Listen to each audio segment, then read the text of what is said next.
I'm live. All right. Good evening, everybody. I hope that you've watched enough football. I hope everything is going well with you. I'm getting some kind of static and feedback, so I hope that you're able to kind of see where I'm at right now. But greetings to everyone who's coming on. And today's topic is going to be about being young, gifted, and bold. Young, gifted, and bold. The reason I say young, gifted, and bold, greetings, is because in Freemasonry, I'm going to go over some of the teachings and ancient customs today as we get involved with this. And I'm going to, some things that someone has said about me is kind of funny, you know. I'm going to share this with you. One brother posted, you need to practice your dogma. I'm like, look, the only dogma I'm going to practice is brotherly love, relief, and truth. The only thing I'm going to believe in is the fatherhood of God and the brotherhood of man and truth. That's it. Now, if you can't get with that, well, that's too bad for you. Now, that's how I get down. That's what I've always taught. That's the way I see Freemasonry. And if you are a Mason, you can't grip that, you can't grasp that, well, that's on you, whoever you are. So today we're going to talk about those young brothers in Freemasonry, those young sisters in the Order of the Eastern Star, who's young, who's bold, and who's gifted. Those who are able to put aside ideologies and teachings that they may get in their jurisdiction by saying, and I say that because some jurisdictions teaches, and they do teach this because I know firsthand. So this is not secondhand information. And I'm not saying all jurisdictions, I'm just saying some jurisdiction teaches if you're not with us, then you know you're not this. You're not legit if you're not with us. If you're not recognized by them, you're not legit.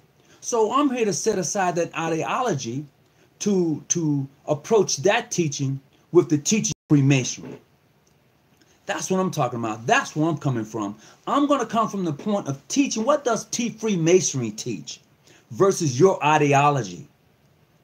And I think what happens is that is not being passed down to those young, gifted, and bold brothers and sisters. It's not being passed down. The teachings of the Order of the Eastern Star about being a woman, a mother, a sister, a daughter, a wife, a widow, those things are not being taught.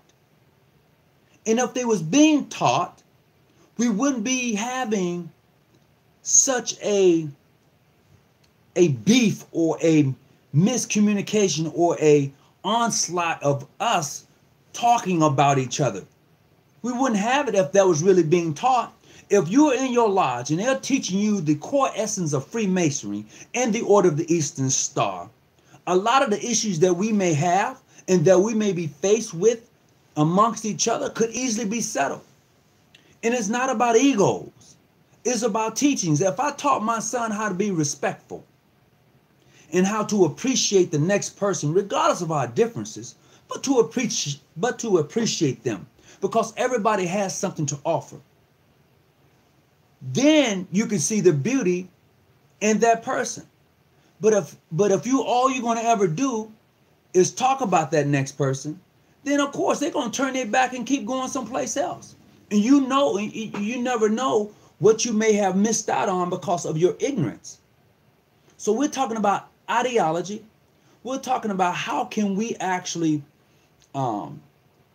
become that better man, become that better woman, because, you know, we know the slogan, we help good men become better men. Well, how can you do that if you're telling and if you're teaching one versus the other? You know, if I'm not with you, then I can't be recognized. If you're teaching that, and that is not the teaching of Freemasonry, then how are you doing that? This is what I can appreciate about the young brothers and sisters that are in Freemasonry, because they pick up books, a lot of them, and read it for themselves. And you can't really bullshit them. You know, you can't do that. Now, I remember when I first came in, you know, in the 80s, you know, we had older gentlemen, and, you know, a lot of them couldn't get down like that. You know, so we listen. You know, I know a brother, because of the way Mason was translated to him. He can quote stuff out of the books and couldn't read a lick. Couldn't read, but boy, you walk up to him or you talk to him about Freemasonry, it's like word for word. Word for word. That's because it was in his heart. Now a lot of brothers are pumping Kool-Aid. You know, you claim it's in your heart, but your actions don't show that. You know, your actions don't show brotherly love, relief, and truth. Your truth is that if you ain't with me, then you're against me. That's your truth. Your truth is that if it doesn't come from England, it ain't right. That's your truth? Really? Your truth is somebody else's truth? Look in the mirror.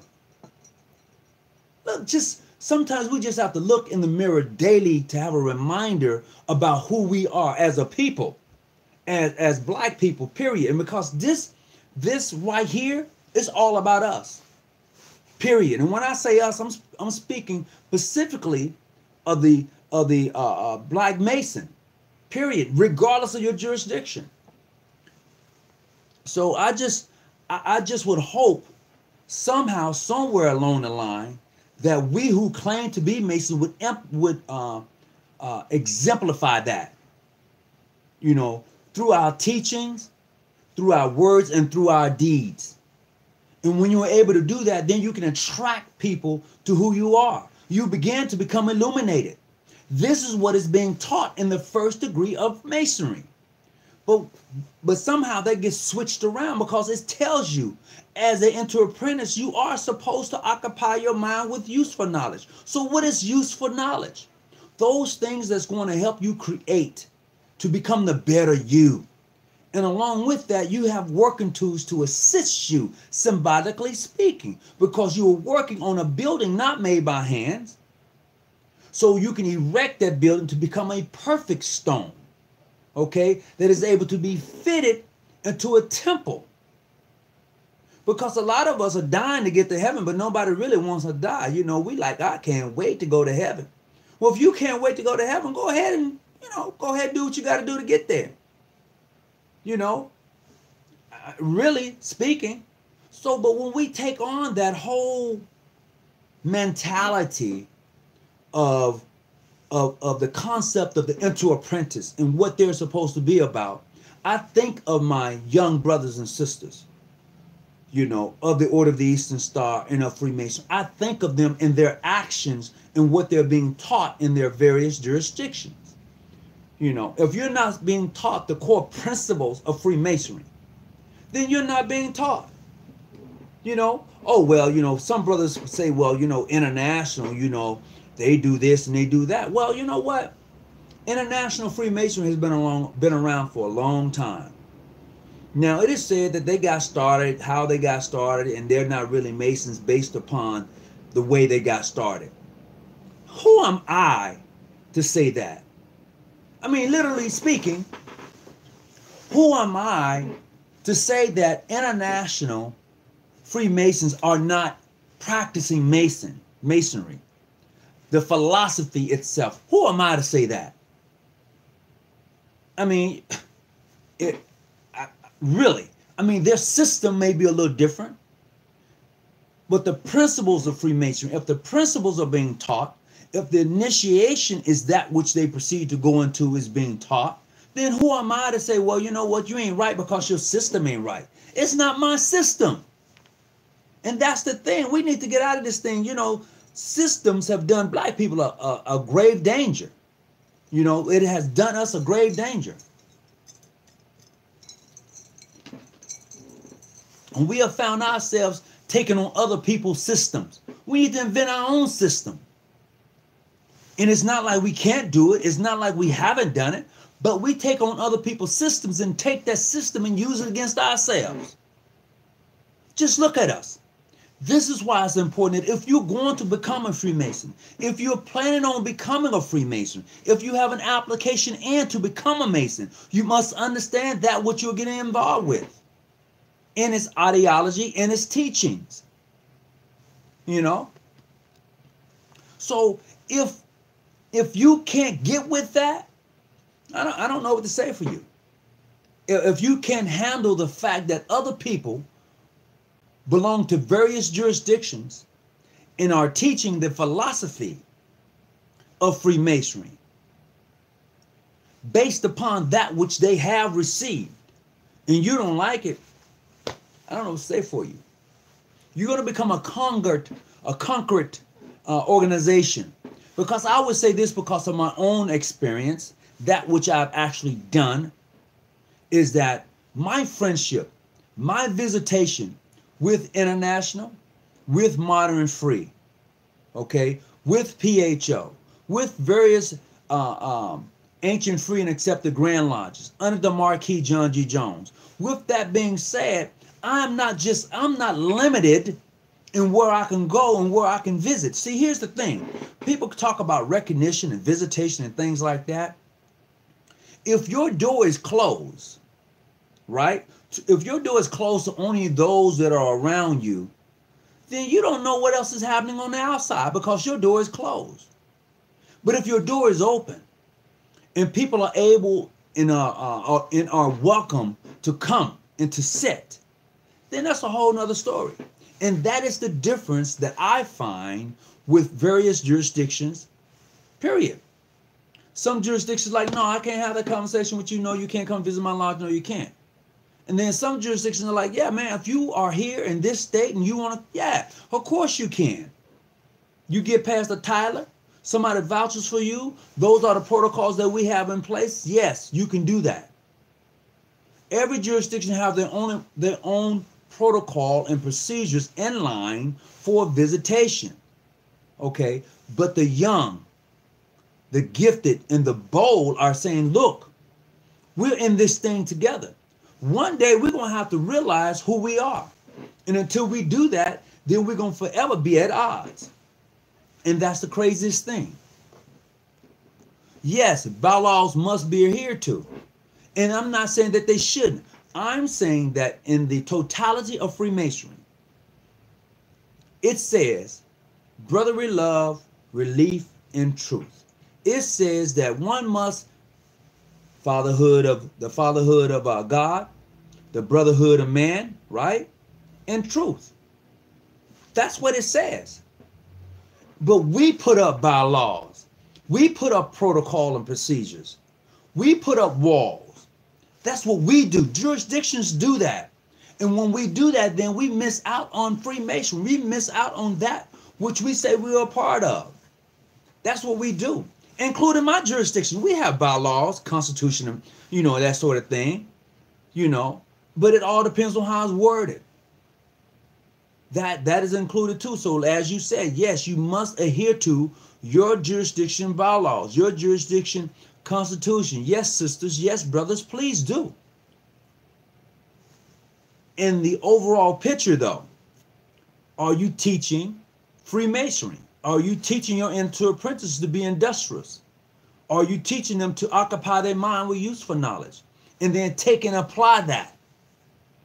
Or are they just listening to you give them rhetoric about who's this and who's that and you shouldn't talk to this person or that person? I'm just saying, because we miss out on so much more when we tend to put up walls. Because my Grand Lodge said so. Or because this is the way we do it. That's great. I'm not mad with your system. I'm not. But when we look at the totalities of systems for which governs various jurisdictions, it hurts Freemasonry. And you may say, well, how does that hurt Freemasonry? How does my bylaws for my Grand Lodge or my Grand Chapter, or how does my bylaws, whatever, how does that hurt Freemasonry? It doesn't hurt Freemasonry as a fact of causing or bruising hurt, but it hurts Freemasonry by putting up that wall that's saying because of A, B, and C, whatever A, B, and C may be, you can't come here or we can't have this conversation. That hurts Freemasonry. It does. Because Freemasonry has no borders. We put up borders. We do. Jurisdictions have borders. And we put them up. And we really shouldn't do that. Because then you are limited when you have borders. And Freemasonry itself has no borders, but jurisdictions put up borders. Every one of us do. The jurisdiction of California, the jurisdiction of Texas, whatever, we have them, you know. You can't come here, doesn't prevent me from coming to you, aid. It doesn't. But what happens is the teachings that one may get may prevent you from coming to one's aid. That's what I'm talking about. The teachings that one may get from his or her jurisdiction may prevent one from aiding or assisting a brother who may be in need or in distress, because you have said, because if they don't come from this jurisdiction, or because they're not recognized by us, then therefore they are not legitimately Freemasons or part of the Order of the Eastern Star. So therefore you may not assist or aid that brother just because of that. You know, I've seen that happen.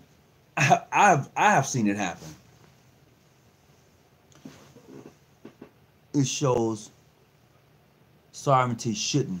Well, sovereignty is a great thing, because with sovereignty, then you're able to adjust, amend, and to do various things within your constitution and bylaws. You can do that because you're sovereign to do it. But let's be real. Most jurisdictions that claim to be sovereign won't do certain things because it may be offensive to other jurisdictions. So they won't do it. They won't. Because they may say, well, you know, if we do this, then this jurisdiction may not recognize us, so we're not going to do it. And some Grand Lodges will say, you know what, we're bold enough to do whatever we want to do, so we'll do it. Take, for instance, the Grand Lodge of California. Free and accepted Masons. Mainstream, or what you may call state Grand Lodges. They pull recognition from Tennessee and Georgia, because Tennessee and Georgia said that, hey, if you're living that alternate lifestyle, which is be it transgender or homosexuality, if you're having that type of lifestyle, then hey, you can't be a part of this jurisdiction. They have said that. So therefore, if the California Grand Lodge say, if you're going to do that, then you're causing frictions over here in my state, and we can't have that. Oh yeah, the state of California is very liberal in some aspects. They are. We are, because I'm in California too. So therefore, if they pull recognition, but that's the illusion. I'm just saying, that's the illusion. Be careful. That's the illusion, okay? Okay, Brother King, if I'm in error, explain that to me. As a matter of fact, Brother King, hold on just a second. If I'm in error, hold on, I'll be right back. Be right back.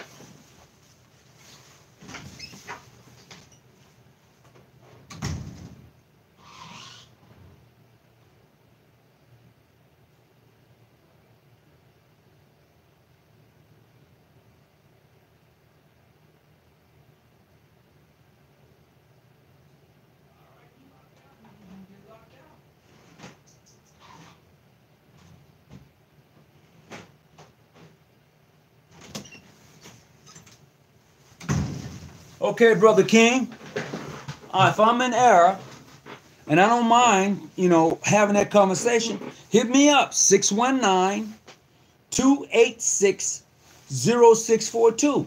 You don't have to post it and type it all out. We can have that conversation if I'm in error, because I can be. I can be in error. I'm not saying that I can't be. I'm saying from what I've experienced, from what I know, from what I've read, this is my conclusion. If you have something you would like to share, well, let's share it. You know, share it. Let's have that conversation, because that's really what it's all about. You know, nobody is saying that I'm absolutely correct. I'm saying that from my own personal experience and talking with and reading, this is my conclusion. Now, you may have something to shed some light on something, and then I may have a change of mind. And that is durable. You know, a person should never be so painted into a corner till they can't change their mind or see something different from what somebody else is saying. So, yeah, you're welcome to call in tonight. 619-286-0642. If you want to call in, you're certainly welcome to do so. Definitely much love and respect to everybody who's coming on tonight. And first of all, I want to say this before I forget. I want to say thank you to each and every one of you for helping to reach that 1,000 subscribers mark. I mean, without you, this doesn't happen. And I believe that you push this show. It's really you who pushes it. You make me go read some stuff and come back and want to share it. And I get information from various brothers from various jurisdictions coming and saying, look, read this, check this out. And I want to say thank you for those who have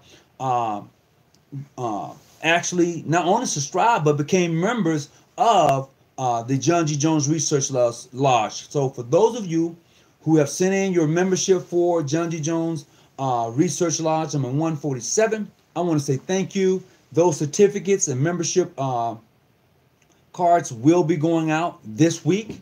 I've been busy. My apologies. And Wishful told me I got to get on my job. So I'm going to make sure I get that out to you. So I want to say thank you. I only speak of the affiliation with southern states, nothing else, my brother. Oh, okay. Okay. So what are you saying in regards to the southern states? Because I may be misunderstanding you. So that's what I'm saying, you know. And you know what? It's all about communications. If a brother is not able to receive or to be open to having a conversation or a dialogue, knowing that he or she may be wrong or in error, that's somebody I wouldn't want to talk to. Plain and simple. And in my own opinion, anybody who feels that way, you know, why should I have a conversation with you when I know I have information, you have information, but we're not willing to listen to each other? I'm not saying we're going to agree. I'm just saying the mere fact of listening to the next person who has some great information. Hey, you never know. You can learn. You can get great information from anybody who has it. So let's do that. Because I feel that a lot of times we miss out on that brotherhood that Masonry claims it to be. Because we've allowed people to lie to us so much about who one may be until you miss out.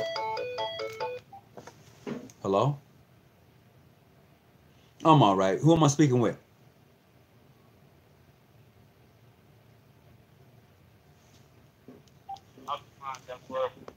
Most workful Grand Lodge, California, PHA. I'm the workful master of Baggy Lodge number 64. Okay, so you remember which Grand Lodge? I'm New Eric King in the chat. Okay, so you remember what Grand Lodge you member of? The most worshipful Prince Paul Grand Lodge, California. Oh, okay. Well, welcome aboard. Talk to me.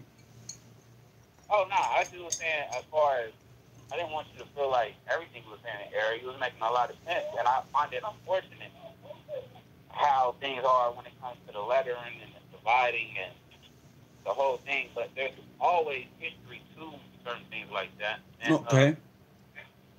The only thing I was saying that you was in error about, to get that out the way, so we can get to the good stuff, was that we do not have any ties with Tennessee, and I forgot the other state you said, other than, you know, just being brothers of different jurisdictions. What I was saying was that the Grand Lodge of California, mainstream state Grand Lodge, pulled recognition from Tennessee and Georgia.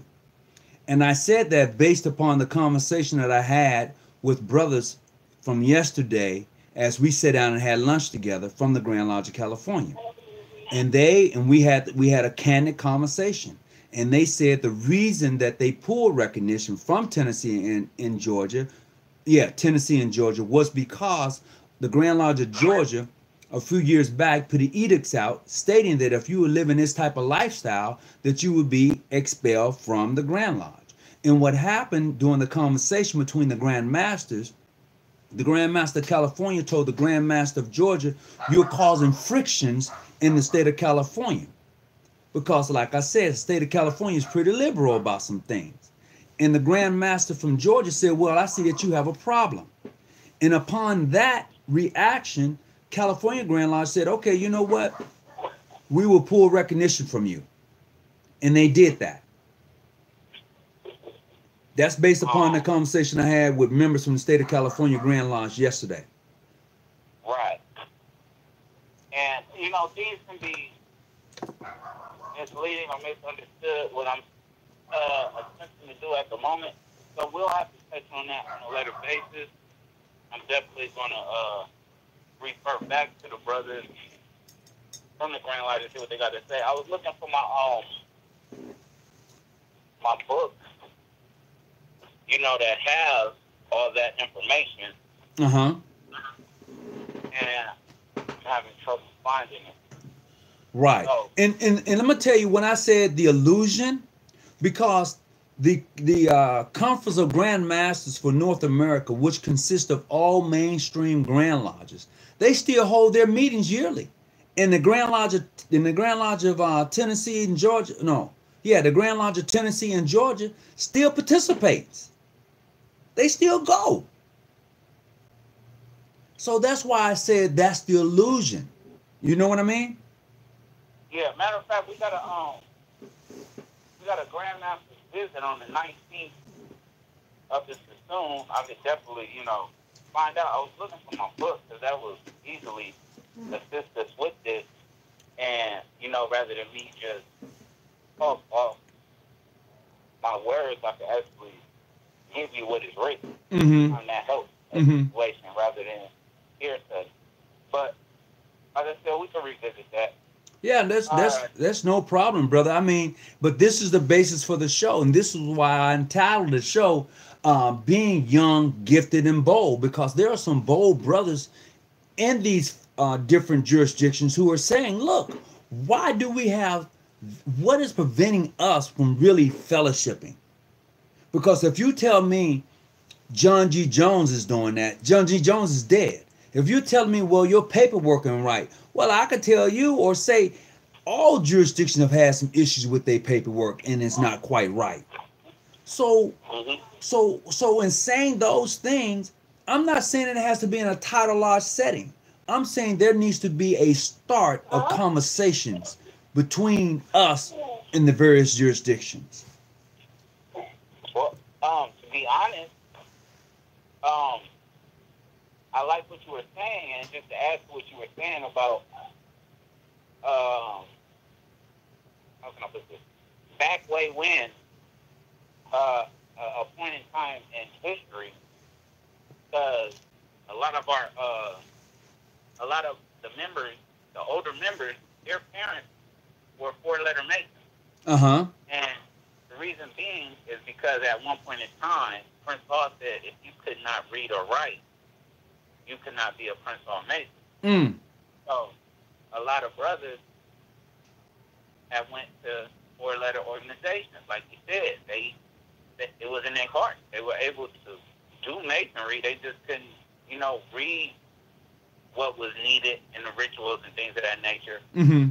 But they still were able to perform and be effective masons. Right. So, you know, I guess you call it mainstream.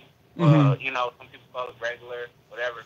So a lot of us that are recognized do not frown upon or look down or even come online thinking we better than. Because, I mean, where does it say in masonry that you're better than anybody? Well, it doesn't say that, but I will tell you this. and for those of us who may be in the various Facebook groups, we find that a lot of BS comes through those groups. And what happens is we as Black Masons find ourselves at odds with each other in these groups, and people are watching and saying, look at there, you know. And this is why, even for me, I have pulled out of a couple of groups because of that. You know, it's like conquer and divide to me. You know, they sit back, and when I say they, I'm speaking of predominantly white Masons who may be in a group, and they sit back and they watch us go at each other, calling each other all sorts of names. And they sit back and watch and just look. But then you call yourself a Mason. You know? I hear to that, brother. And just think about it. I mean, in my opinion, I don't see no scissors. I do see a level. Right. So, and it's an understanding to that. Uh-huh. The whole thing is that maybe I won't, necessarily discuss maybe kind of issues with certain brothers, but I'm still going to provide relief and aid because the whole thing encompasses relief, truth, and brotherhood. Right. So just don't think because we can't have a Masonic discussion doesn't mean I can't do whatever needs to be done at your time of need. Mm-hmm. Don't think we can't have time together. So that's the thing I just basically want to say. And I continue with the show. And I hope you're prosperous and you in all your endeavors. And I just want brothers to know whether you 4-letter, 3-letter. I don't know. I get kind of iffy with them OFs. And that's just a personal preference, though. You know? Right. I understand. I totally understand it. But the concept is that we must show respect toward each other. Oh, respect is always given, no matter how many letters you got.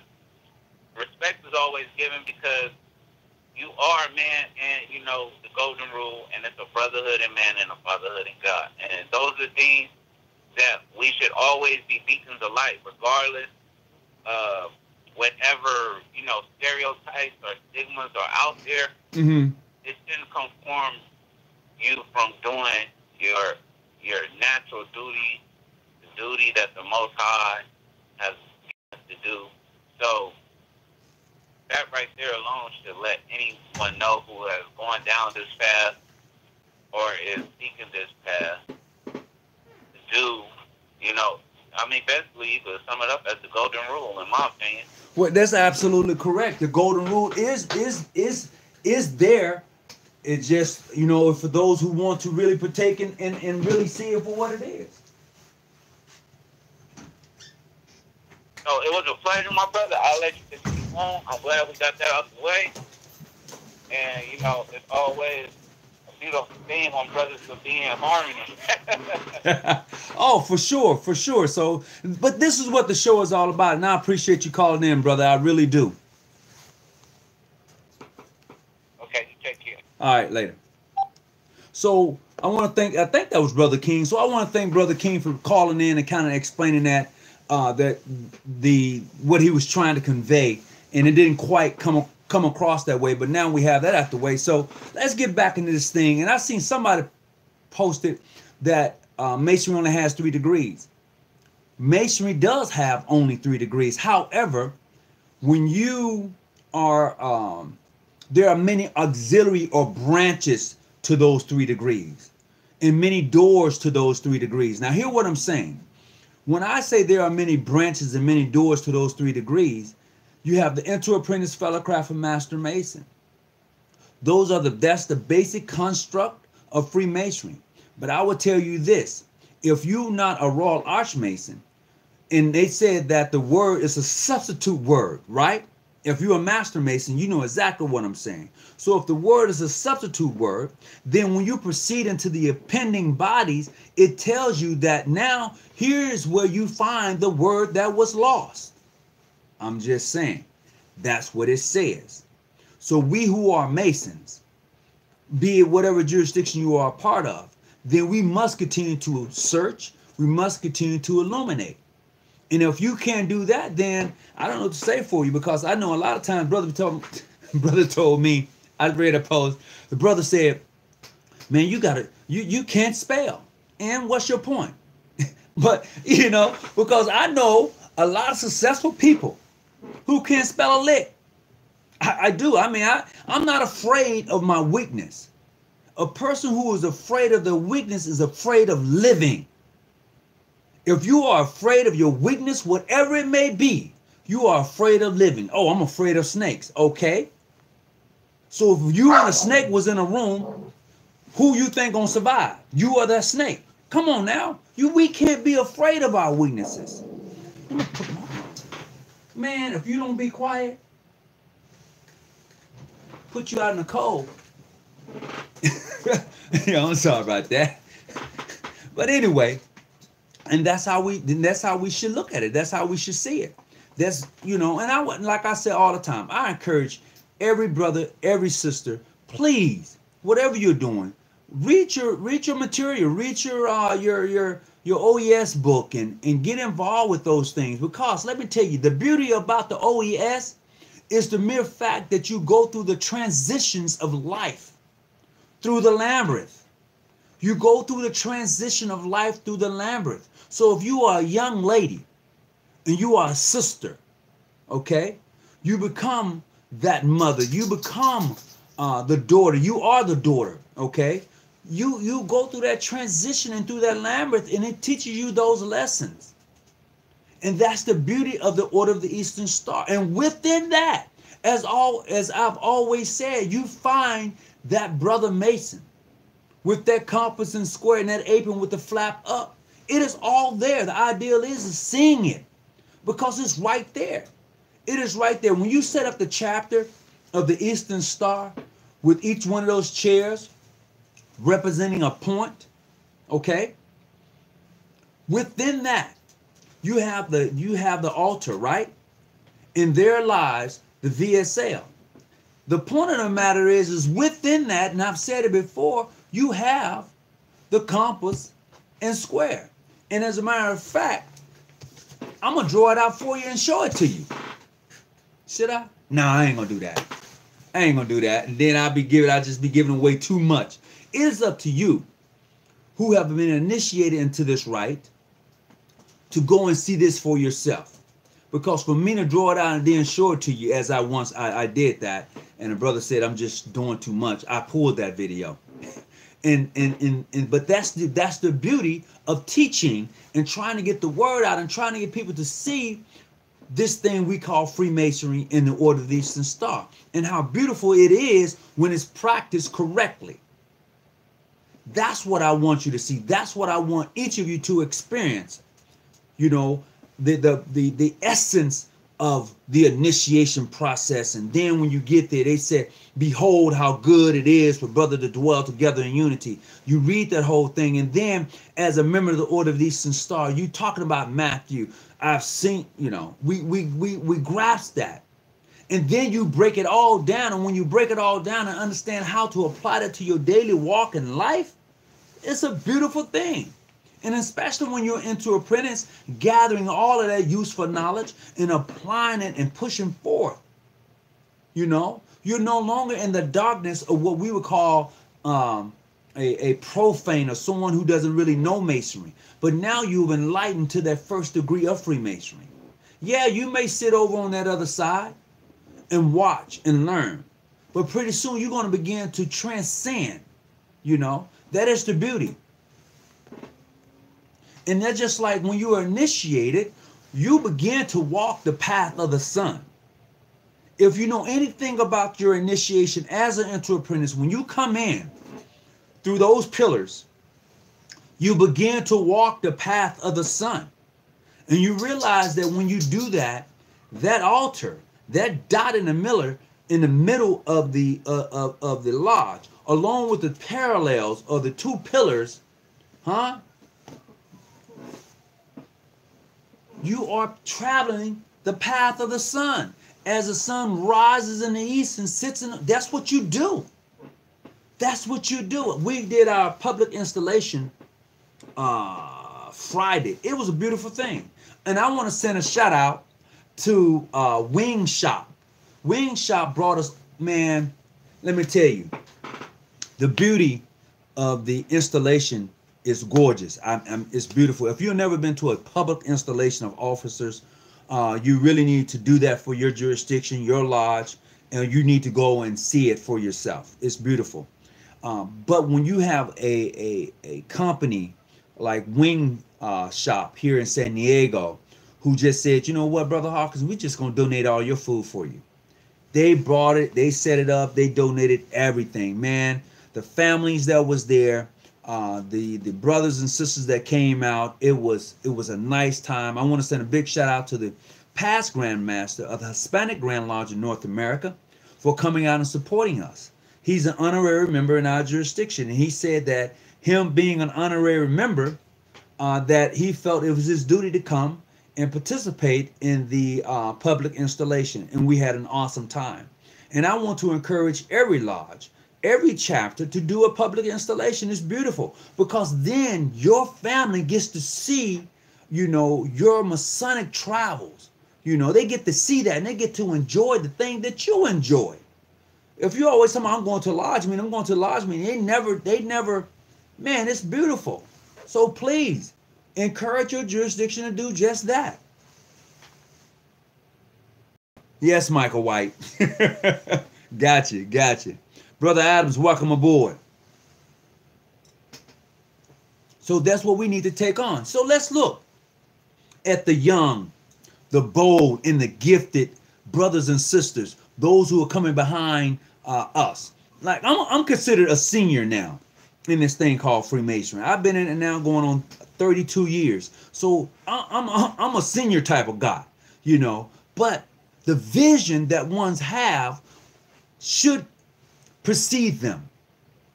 The teaching that one should receive should be so broad that it enlightens the next person to push and to go forward even after he or she is gone.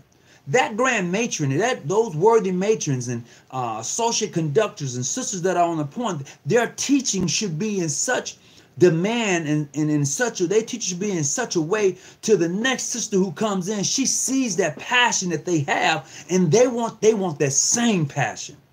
They want to enjoy the order like they enjoyed the order. You know, I heard and I used to hear brothers say, well, I remember when, you know, when I was fresh into Freemasonry, you know, I remember when we used to, you know, I'm like, wow. Now I can say I remember when, you know, be it good, bad, or indifferent. But to say that and to enjoy the craft along the way, man, if I had to do this journey again, hell yeah, I'd do it again. I don't have no second thoughts about it. And I would join the same lodge that I'm in now. It was because of those brothers that I joined. It had nothing to do with anything else but those men who were Masons, who was the example of what it is to be a Mason. You know, they was encouraging. They was always pushing me, you know, to become better in life, to do better in life. And I'm going to share this with you. When I first became a Mason, true story, I think I had been a Mason no more than about a year. I had a pretty decent job. All right. I broke my wrist playing basketball. My wife is now pregnant. I have a son. I have 2 brand new vehicles. I have a decent job. But, you know, when you are not working, I couldn't work with one arm. And now she's pregnant and not working. So there was no money coming into my household. None at all. None. You know, and pride, let me tell you something. Pride will do a number on you. Pride will have you in the cold, brothers and sisters. Pride would have you kicked out of your home because you don't know how to ask for help. All right. So I went and asked for help. And when I was asking for help, Willie F. Pope, I never forget his name, Willie F. Pope. I went to Brother Pope and I said, Brother Pope, I need some assistance. And he said, yeah, young man, what can I do for you? I said, well, you know what? I'm not working right now. And, you know, my wife is pregnant and I got some bills I got to pay. And he was like, oh, okay, so what's going on in your life? And I broke it down to him. And he said, look, how much do you need? He didn't ask me. He said, how much do you need? I said, well, I need a month. I did. I said, look, I got 2 car notes and I'm paying rent. How much do you need? I said, at that time, I need $1,000. He was like, okay, meet me back here tomorrow and I'll have it for you. And I did that. And this brother broke me off $1,000 right there on the spot. And the only thing he said, pay me back when you get it. Pay me back when you get it. And brothers and sisters, when I got it, I paid him back. And that is what the true essence of Freemasonry is really all about. I learned upon that. I built upon that. So when in my life, when a brother or a sister may be in need and I have it. I pass that on. I don't care who you are. I pass that on. And that's what Brother King was just talking about just a few minutes ago. Pass that on. That's the concept. That's what Freemasonry is all about. But when you cannot even do that for your fellow man, your fellow sister of the order, then you've lost why you're a part of this organization if it's not in your heart. Because that's where you was first prepared to be a Mason. It was in your heart. So if it's not there, then don't even do it. Don't do it. Don't do that to yourself. Don't. You'll regret it. You will regret it. And this is what I enjoy. I don't regret none of it. Yes, my lodge has had some issues. Let me tell you. Oh my God. You know, my Grand Lodge, yes, have had issues. Yes, we have. However, we've been able to work through them. We've been able to say, okay, you know what? It's all good. You know, you do this, I'll do this. We'll meet in the middle and we'll agree where we're at, because nobody's going to always get what they want. Okay? No one. But when you meet in the middle to say, look, this is the best outcome we can come up with, that's a great thing. That's the beauty right there. And that's where the inter-apprentice fall into place. You know, that's where the inter-apprentice work comes into play. To occupy your mind with useful knowledge. So you bring that usefulness back, that knowledge that you've accomplished in your life journeys, and say, look, here's where I'm at. And you're on it. You know, this is where that thing is at. So that's my encouraging word. It's not to sit idly by as an inter-apprentice. I think that every inter-apprentice should have some work to do when they come into a lodge. I think a new sister who comes into a chapter, you should put her to work. Not selling dinner tickets, but put her to work. You know, that's what you do. You put them to work. Don't think this is going to happen for you. Well, hey, it is what it is. Never join for what it can do for you, but how you can make it better. Absolutely. But the process of making it better, shouldn't it make you better also? Shouldn't you surround yourself with men who's going to actually help you to become that better man?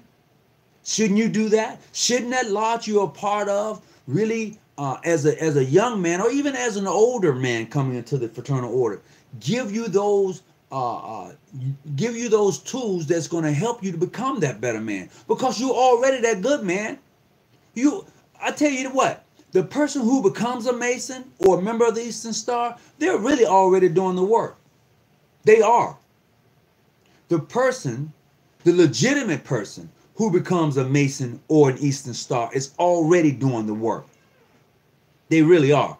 They're already volunteering, okay? They're already collecting clothing for the homeless or feeding the homeless. They're already out surveying the community, how they can actually influence and to do. They're already doing the work. The ideal is becoming a part of the collective body of Freemasonry or the Eastern Star. It adds flavor to it. That's the truth. Let's just be honest with it. There's a lot of people that come into the organization saying, and I've heard it for myself, well, you know what, I want to be part of something that's doing something. And they can already be doing the work, but they see Masons in the Eastern Star as a organization that's really out there putting in the work. Now, your larger chapter may be different. They may not be putting in any work. But that's what people see. That's what they get. You know, when they see a group of us out cleaning up and taking trash and putting them in a dumpster, and they be like, wow, you know what? I want to be a part of that. Come on, join. Get involved, you know, get involved. And then when they understand that there are privileges, when you become a member, that's that extra perk.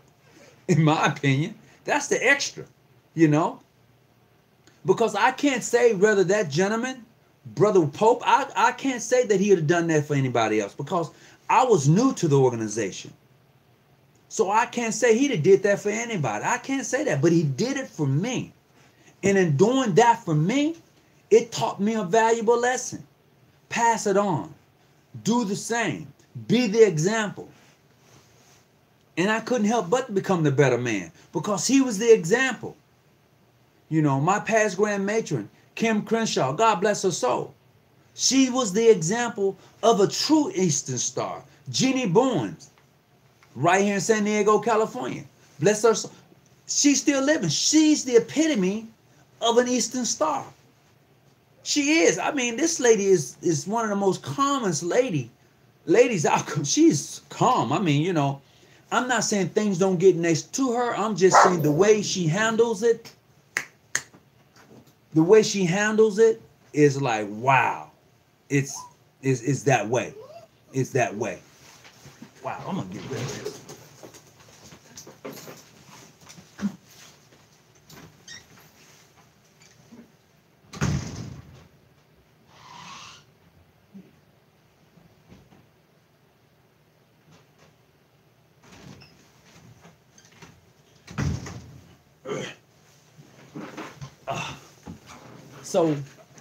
So those people, those individuals, when they are the example of what it is to be a Mason or Eastern Star, those are the ones you cling to. Those are the ones you cling to. And if you can't cling to them, then I don't know what to say for you. Even though I'm recognized, I'm not because of my skin color. Oh, come on now, King. Come on now. Was that King who said that? No, Harry. Come on now. Come on, Harry. Well, even though I'm recognized, I'm not because of... Come on, Harry. You got it. Come on now. I kind of understand what you're saying, bro, but you're going to have to help me out a little bit more with that one. For real. I want to be part of something greater than me, brother. Well, I'll tell you what. Malcolm, if you're looking to be part of something greater than you, I would say that if you find a Masonic Lodge that you want to be part of, and it has to be in your heart to do that, then join the Freemasons. That's all I got to say. And I would say that lodge that you find, I would ask them, okay, so what are they doing in the community? What are they doing to affect the lives of men that are in their lodge? I'm not asking you to be the police in your community. I'm not asking you. No, I'm saying, look, if I'm going to join this lodge or chapter, I need to know, here's what I bring to the table. Now, in the process of me bringing this to the table, how are we going to help each other? Because I know if I come and join, I'm going to help you with the membership. I know that. But in the process, how are we going to help each other? Because there's expectations. Let's just be real. When you become a member of the Eastern Star and Freemasons, there's expectations. You know, if there's no expectations from your lodge or from the brothers of the craft or sisters of the order, then why even be there if you have no expectations? I am the wishful master of my lodge and not a past master, so and to be a grand lodge. Oh, okay. All right, got you. I know brothers from LA. All right. Freemasonry isn't a social club or a hobby. It's a mystery school for instruction. That is true. But in the process of being a mystery school of instructions, there's a process to get to become a member. Because even though I can sit here and I can talk about Freemasonry, until you are initiated, passed and raised, and begin to take on the instructions that is given to you in those in the mysteries and illusions of Freemasonry, then you'll never be able to gather that. And it has to be here. It's something that you're going to want. Because just like Christ was walking and teaching, the unique thing is that he had 12 disciples, right? He taught the masses. But when he wanted to really get down, he went off with the 12, right? And he taught them what I would consider more of the mystery school teachings in the esoteric versus the esoteric side of his journey. And you have to remember, even he left and went away for a minute. And he himself was initiated into the priesthood. Come on now. If we want to have that conversation, Christ himself was initiated into the priesthood. If you don't believe me, talk about Melchizedek. I'm just saying. A mountain is greater than you.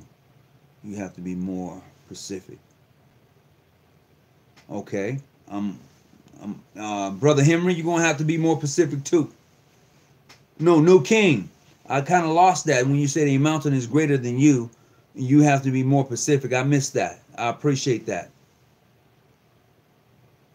Jonathan, it's a fraternity. Oh, yeah. It's definitely a fraternity. Oh, there's another conversation going on here that I'm reading into. Okay, I'm sure. Okay, you do, brother. I'm joining the LAPHA Grand Lodge of Southern California. My future lodge is under the lodge I just named. Okay. All right, that's Brother Shaheed. Brother Shaheed was a member of the Ancient Free and Accepted Masons here, but he's moving, and where he's moving to, they don't have Ancient Free and Accepted Masons. There's only a PHA lodge there, and he chose to move his membership. And I tell Brother Shaheed all the time, I congratulate him on his journey. He continues the journey. It doesn't matter. Continue the journey, bro. You know, continue the journey. Oh, yeah. Oh, for sure. Oh, yeah, Christ was raised. Yeah. You didn't see what John the Baptist did? Come on now. I mean, if you're going to look at that thing, let's look at it. Let's look at John the Baptist and how him and Christ came across each other. And you got to realize both of them themselves was part of a group of men. I'm not going to mispronounce this, but somebody can help me out. The Essenes or Essenes, you know, that was considered a fraternity or society of sorts during those times. You know, that only men and they had to be initiated into that rite. I'm just saying, if you have the book Ham's Key, that's a great book to start reading. Being brought into the Fraternal Order of Freemason, it's a good book. Ham's Key is like number in my top 5. They are. Okay, we're all brothers. That's true. But some of us don't treat each other like that. Some of us don't. So for those of us who do, we have to be the example. Just like the inner apprentice just sits over in that corner. We have to be the example of what masonry is versus what it is not. Because as long as we are at odds with each other, you can't be the example. If you don't treat the next man with some respect, you can't be the example. And that is what we was talking about yesterday at the luncheon that I had with some brothers. We was talking about being the example of what Freemasonry is versus what it is not. And that's what I enjoyed about the luncheon yesterday. We got down. Yeah, we did. We went to Fat Burgers. I think it's Fat Burgers. Yeah, in Poway, California. Ooh, that was a little dry for me. Hell, if I'd have kept going, I'd have been in LA. Yes, Brother King. Yes, thank you very much. Thank you very much. Absolutely. Thank you. Brother Harry, you own something. You own something tonight. Oh, for sure. I'm just reading some of the things that was posted. Oh yeah, let's not do that. Let's not lose sight of those true Masonic virtues, because those are the very thing that keeps us going. Those are the very thing that's going to motivate us to be the bold, is going to motivate us to do things that those who are gone before us wouldn't do. So this is that young generation that's coming in. You know, that young generation of Masons and Eastern Stars that's coming in. They're going to change the world. I'm looking at it right now with this technology that surrounds us, that brings us together. This new generation of Eastern Stars and Masons are going to change the world amongst black people. And I'm excited about it.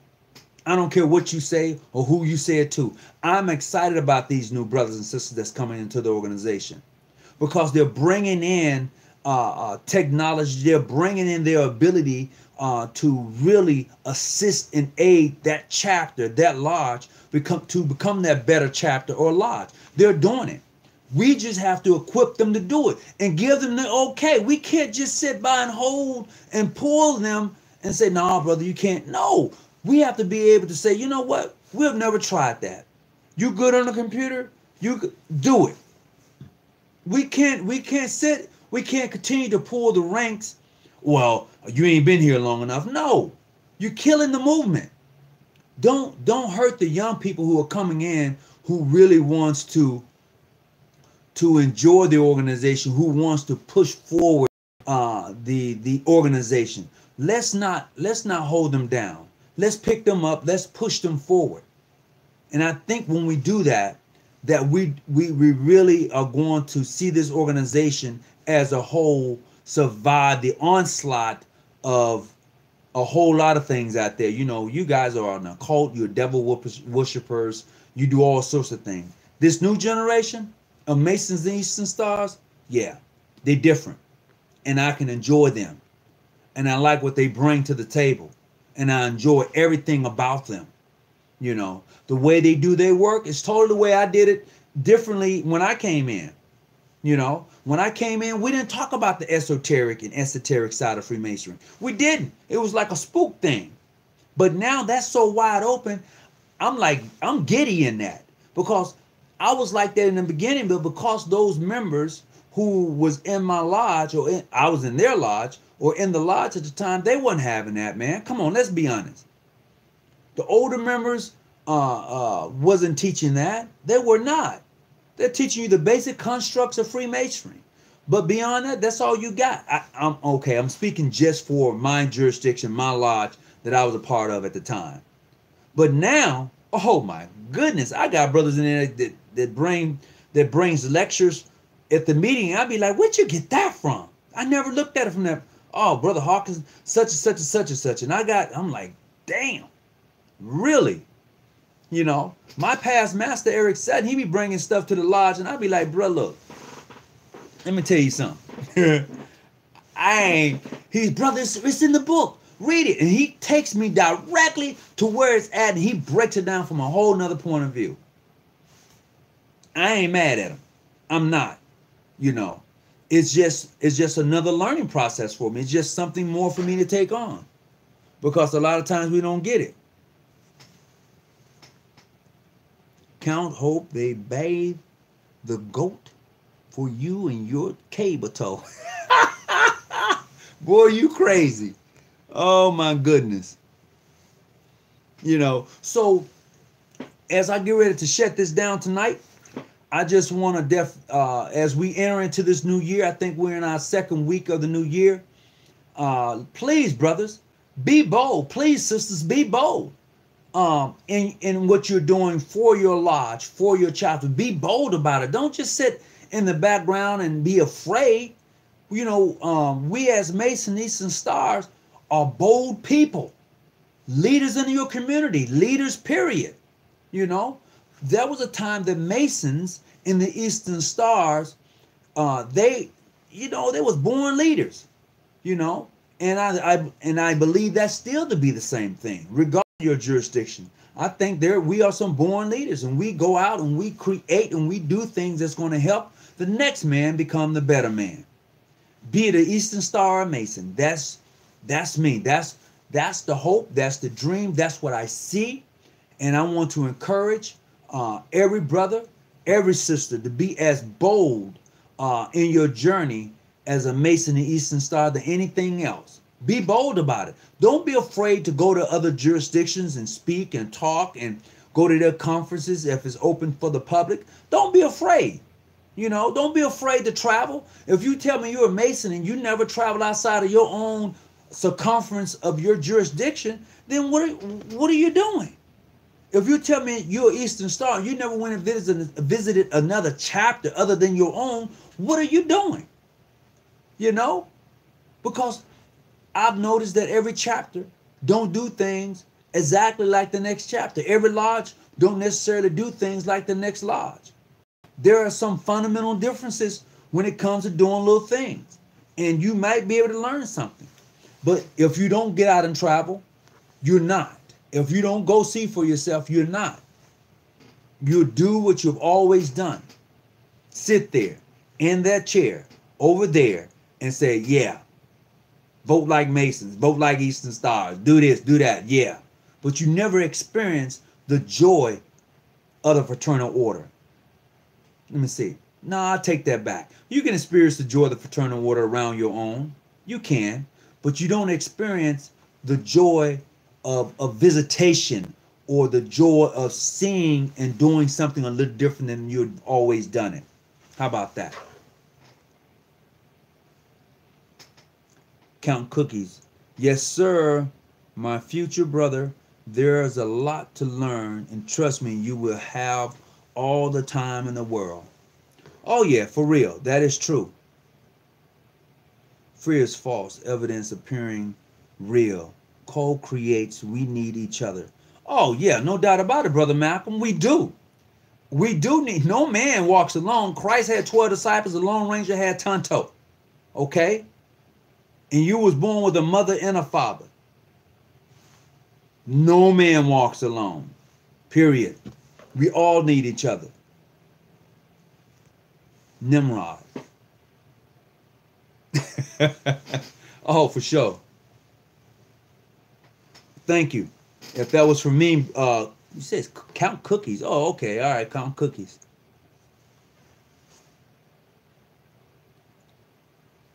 You know, so I as I get ready to shut it down, the second week, brothers, sisters, be bold in whatever you do. Keep pushing. You're inner apprentices. This was for you. This was for the inner apprentice, really. I want you to be bold. I want you to set anew. I don't want any inner apprentice, whatever lodge you go to, just don't set Ali by. You know, if all you're going to do is give your inner apprentice tickets to sell for a dinner, you're doing them a really missed service. It's all you're going to ever do is get that new Eastern Star some tickets to sell for a dinner. Please, you're doing them a disservice. Please educate your inner apprentices and your new Eastern Stars into the works and the teachings. Not your ideology, but the teachings of the fraternal order and what it's really supposed to be all about. So they can go out and enjoy being a part of this great organization. So once again, until we meet and greet each other as always, please, I hope you got something from this tonight, because I did. I got something from the mere fact that you're being on and really posting your comments and having a good conversation. I enjoy that, and I want to say thank you for helping Research Lodge number 147 reach 1,000 subscribers as we push forward into 2019. Peace, be well, and definitely, whatever you do, always stay out them damn bushes and keep your light on. I'm out.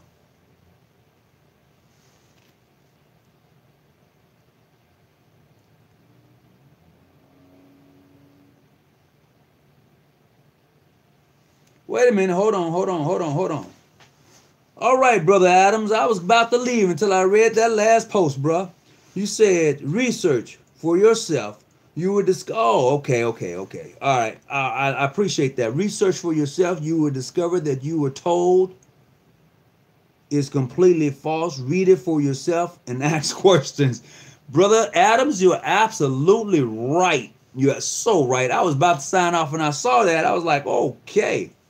One guy said he would like to join Freemasonry, but he heard we worship Nim. Okay, I know what that's all about. Brother Shahid, I know what that's all about. That's because I've seen brothers that have the Masonic compass and square with an N in the middle and not the G. I've seen that. And the N is for Nimrod. Go back and read about Nimrod, and then you can kind of see what he's saying. But no, we don't worship Nimrod. But, you know, Nimrod is deep. You know, it is. And I was about to sign off, too.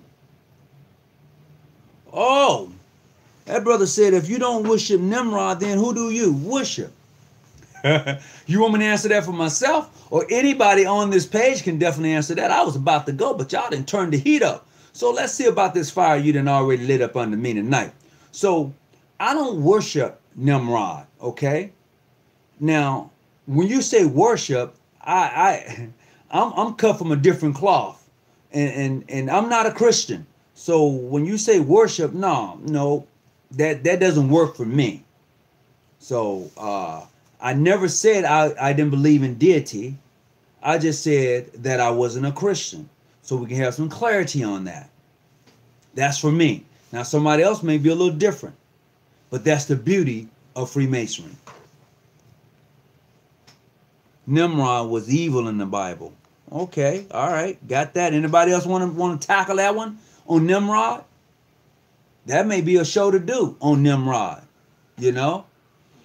And no, if Nimrod was evil, why would anybody want to worship something that's evil?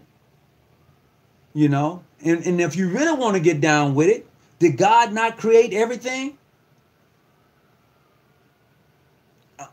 Come on now. Me too. Did God not create everything? And if God did not create everything, he created Nimrod too, right? I'm just saying. I'm just throwing it out there. And God being who God is, why should God be jealous?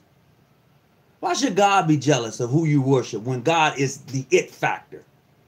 You walk in the room and there is God. You think you're going to turn your back and worship something else? Come on now. Let's be honest with each other tonight. No, it's not going to get down like that. Absolutely. Masonry is not concerned about who you worship. Somebody better help that young man. Me too. You know. Oh, no, for sure. Not worship in a religious respect. Absolutely. You know, and this is why we have this particular, this page right here, is to have those different comments, those different types of, to answer those types of questions, because a lot of people don't know, you know, because they get on Facebook, they get on YouTube, and they find some stuff, and they say like, yeah, Freemason worship Satan. You know, they don't believe in God. Every morning I get up, I say thank you. All right, Freemason Unlocked, welcome aboard. He broke this thing down. He says that that Nimrod is not depicted as an evil in the Bible itself. Read Genesis. He is simply said to be a mighty hunter in the sight of the Lord. He corresponded to Osiris. All right, there you go, the hunter in astrology. Boom, break that thing down. Me too, you should teach us then, because you seem to know more about the craft than its members. All right, me too. It's magic and masonry. It depends on what you consider magic. There's magic in your words you speak. Okay? If you, in the Bible it says that in the beginning was the Word, right? And the Word was God, and the Word was with God, right? And the Word became flesh. Now, how can your Word become flesh? This is how it becomes flesh, if you don't already know.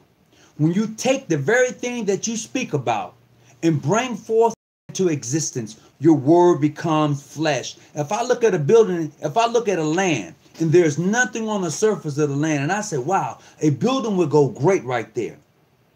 That's a thought, that a building would go great right there. Then I take those very words that I spoke about and put them words into action, and pretty soon, over time, a building will arise from that very spot. That's my word becoming reality. So if you want to call it magic, so more it be.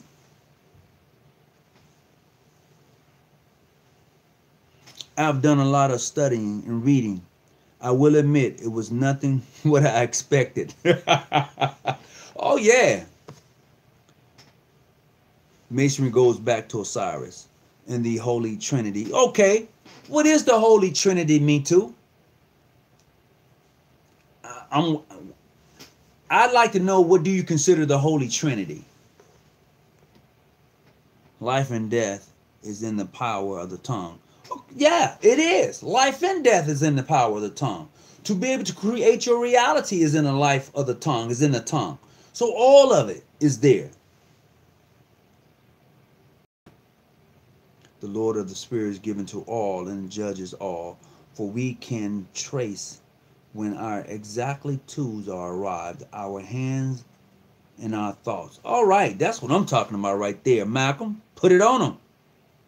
You think Masonry is a religion, it is a brotherhood. Certainly, it is truly that, a brotherhood, when practiced accordingly. I used to be like that.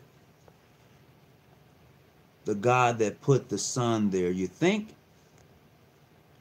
I'm really thinking about joining. I'm just scared. Oh, man, come on, me too. Don't be afraid. I'm waiting on you to tell me what the Trinity is. And then I can tell you what it really is. And then we can have that conversation. Because what you think the Trinity is may not necessarily. I'm just saying. And I can, as a matter of fact, not only can I tell you about it, I can actually point it out to you, to where you can actually see it for yourself. That's right. Masonry is not a religion, but we do. It is the requirement that you believe in a supreme being. Nimrod slept with his mother. Whoo, whoo. It's your choice. Correct me. Me too. That is what our tradition means. When we say symbolically that Nimrod Osiris was the first Grand Master, that Masonry began at the Tower of Babel, i.e. Masonry comes from Kemet. Membership is not necessary. Brotherhood isn't for every yeah, brotherhood. Yeah, okay. Brotherhood is not for everybody. I'm just reading, brother, because y'all seem like y'all on one right now. It's the only place I found where my opinion matter. Wow. Wow. That's deep. Brother King, New Era King, brother. Yeah, that's King. I'm saying King. That's deep. You know, where you say that it's the only place that you found that that you matter, your opinion mattered. Okay. A fundamentalist will tell you God is a jealous God. How can God be jealous that when he's all-knowing, all-seeing, and created of all? How can he be? Absolutely. What? Teach, Malcolm. I'm telling you, you may have to call in tonight and break that one down. Everybody ain't ready for that. Everybody ain't ready for it. You know. So, Brother Mac, welcome. I was just getting ready to shut down, man, but these brothers in here, these sisters and brothers in here turned the heat up on me tonight, so I couldn't close it out. You know, I was saying bye, stay out the bushes and everything, but they didn't turn it back up. And just the mere fact that you turning it back up lets me know that, hey, this thing right here is real. This is the beauty of the fraternal order. This is truly the beauty of it. And I will hope that many of us will grab hold to it and really begin to enjoy the craft and what it's really all about. Oh, come back up, come back up. I gotta plug this up real quick. There you go.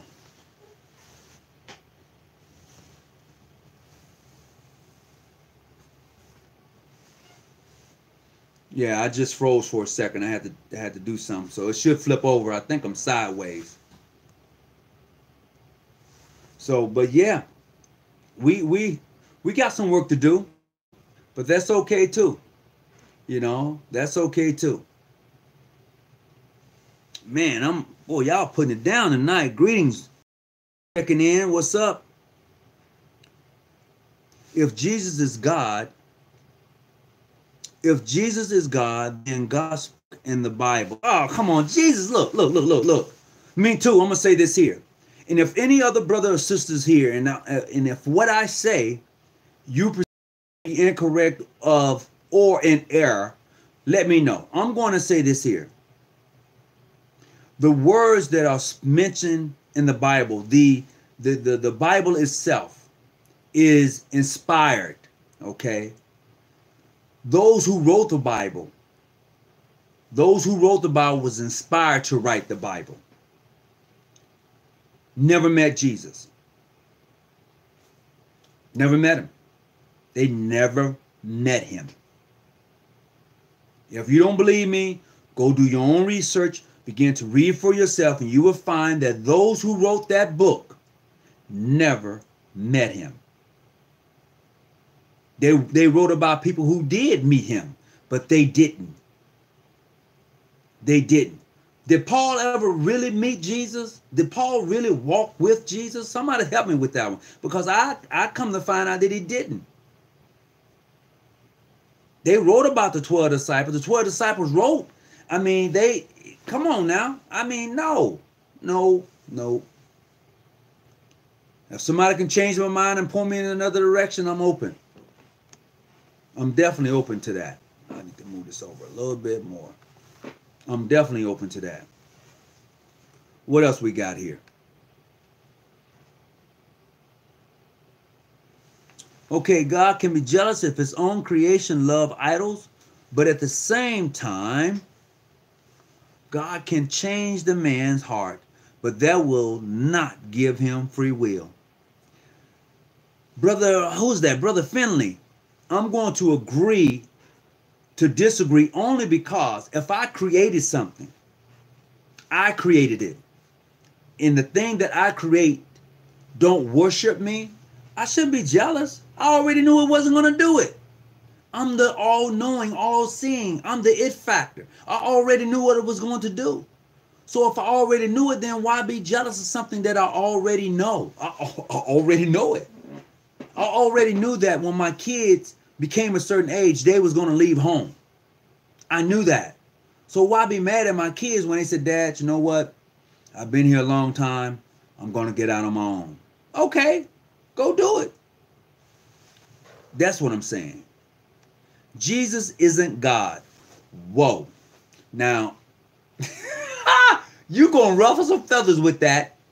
You know, we really shouldn't get into this religious thing right here. We should leave that alone because, you know, as Masons, we, you know what they say about Masons, religions, and politics, right? Wow, you brothers are on one night. I'm just saying. That is correct. There's no J. So let's say Yahweh. Huh? Somebody already mentioned the fact that Nimrod married his mother. Boy, y'all be looking up stuff. That's what I'm talking about.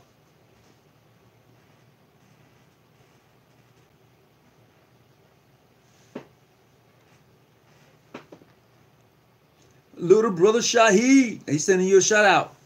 When the Bible says God was jealous, it means God gets angry when we worship. When we worship, okay. Okay, when we worship other things than him. Oh, okay, got you. Yes, the 12 disciples have their own interpretation of Jesus, which is all written in the New Testament because it all the same thing, just different wording. You know, yeah, some add a little flavor to it. You said, are you leaving this one alone? Oh, hey, bro, it came up. It came up. It's a good topic.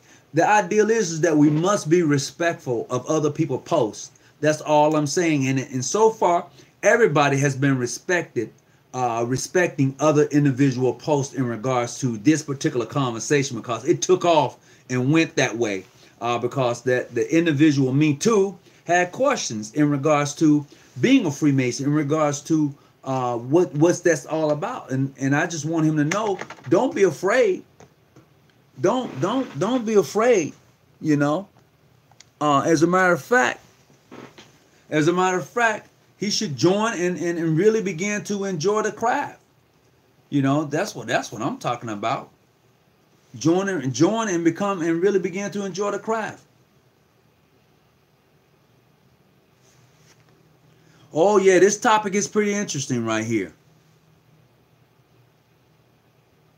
You know, this topic right here, it took off and went woo, you know, but it has been respectful. And that's what I like about this show. That's what I like about what we do right here, is the fact that it is respectful.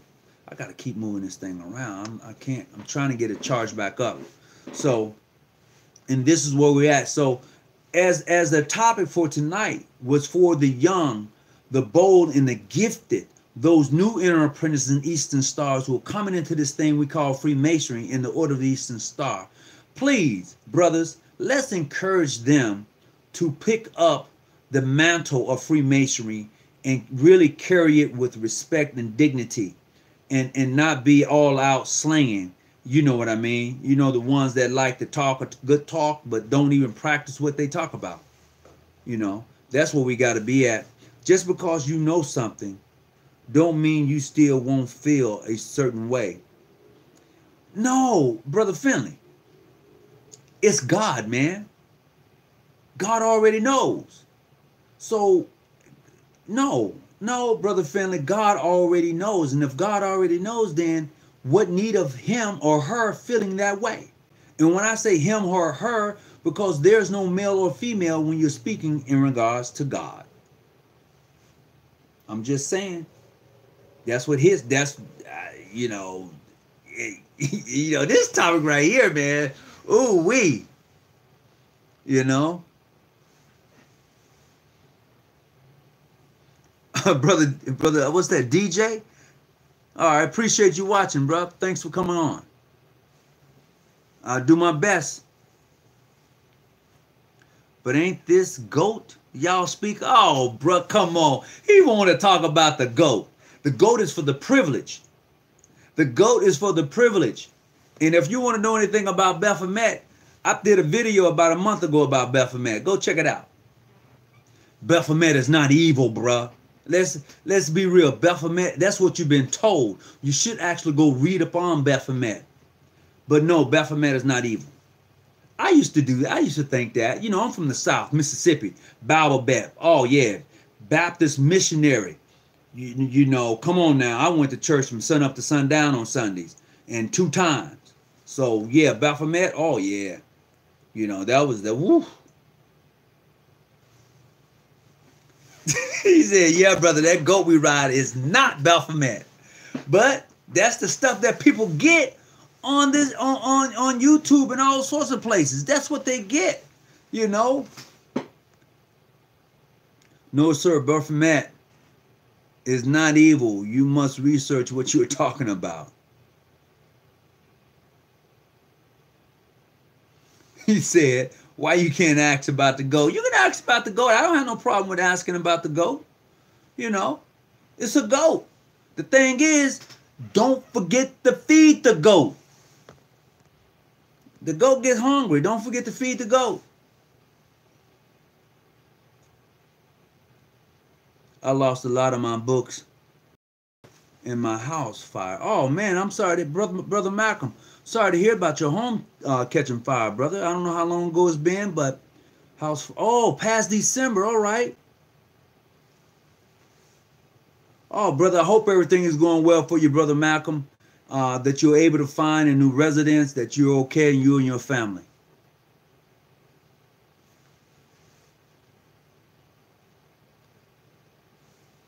Yes, I would say, Brother Solomon, you're absolutely correct. But you got to know how to break that thing down. And yes, be cautious at all times.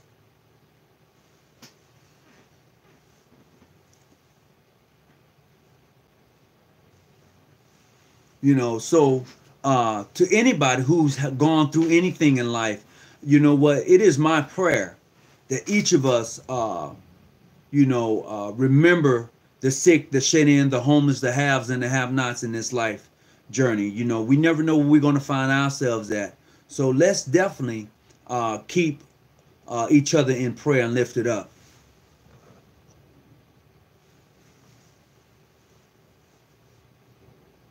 All right. Oh, it's good, Brother Malcolm. I'm glad to hear that everybody is well and they are safe. I'm glad to hear that. Definitely. So I would say this here: if you know of anyone that's interested in Freemasonry, I would say this here: make sure whatever lodge they join, that lodge is really going to be educating them and teaching them on the fundamentals and teachings and principles of Freemasonry. And I find that when that happens, that person, that brother really is going to enjoy Freemasonry. That sister is really going to enjoy the Order of the Eastern Star. I can't wait till the summer comes. I'm going to begin my travels from the west to the east. And man, it's going to be great. I've already been in contact with a few lodges that I'm going to be stopping by and visiting between San Diego, especially when I get into Texas. Plan to go to Arkansas. These are just some trips I'm planning this summer. Man, I don't know how I'm going to make it all happen, but with Allah will, it's going to happen. I'm gonna have to put my hands down and put it to the grind and speak on it. Feed the goat. Yeah, you got to feed the goat, bro. And I'm gonna leave that alone. I'm gonna leave that alone because I'm actually messing with you, bro. Me too. I'm actually having some fun with you, to be truthful. You know, don't let that mess with you too much. Faith, hope, and charity forever. Absolutely.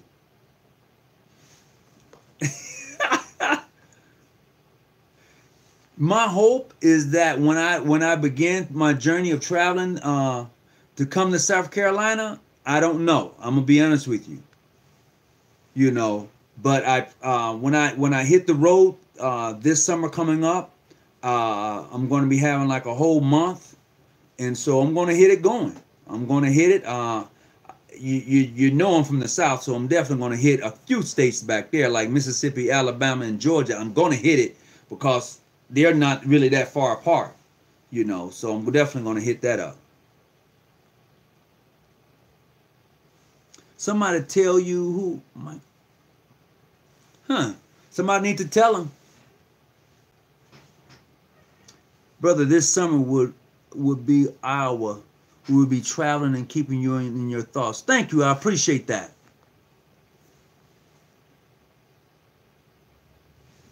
Okay, so a brother just told you something.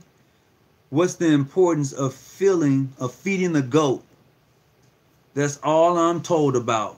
My brother, feed the goat. The goat need to be fed. If you're brother Golf, if you're about to be raised to that sublime degree of a master mason, I wish you well. I wish I could be there at that particular time and moment. That's gonna be great. And I tell you what, brother Golf, give me a call, 619-9. Give me a call tonight, 619-286-0642 after I sign off, and we can have that conversation.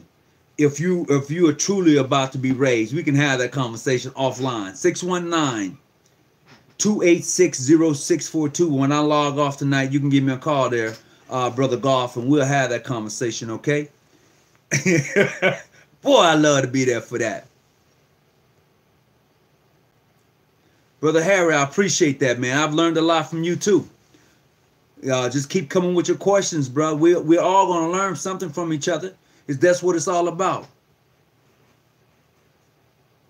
Brother Adams, this is what is needed in the craft. Brethren from other jurisdictions coming together, fellowship, and the most important learning. Of course. Can I come to Georgia? I have family there. I love Georgia. Bruh, you can come to Georgia anytime you want to if you got family there. Hey, jeez. Yeah. Oh, for sure. And what I plan to do, this is what I plan to do. When I travel this year, I plan to do a show. Every place I stop and visit, I'm going to do a show. That's my objective. And I think that's going to be great.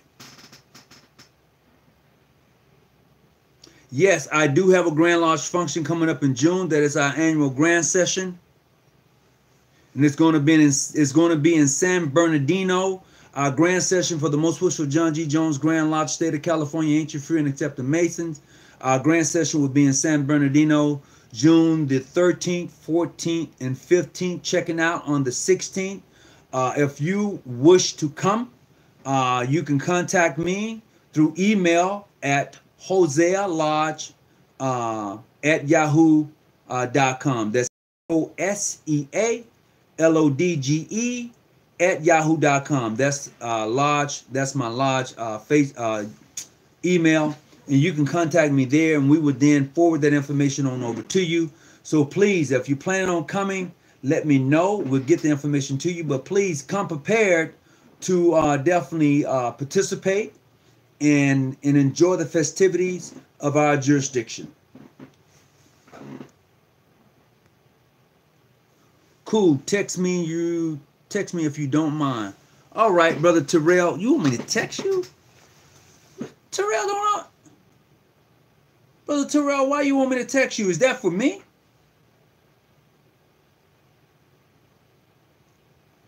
All right. So you want me to text you?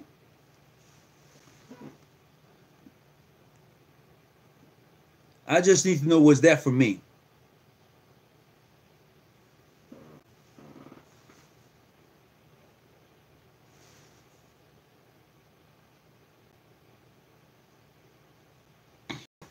Oh, let me see.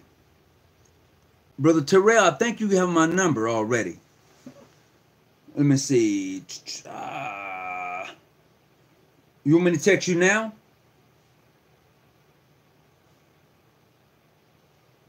Let's see. I'm going to hit you up right now. Brother Terrell, since you put that number out there, is that a 662?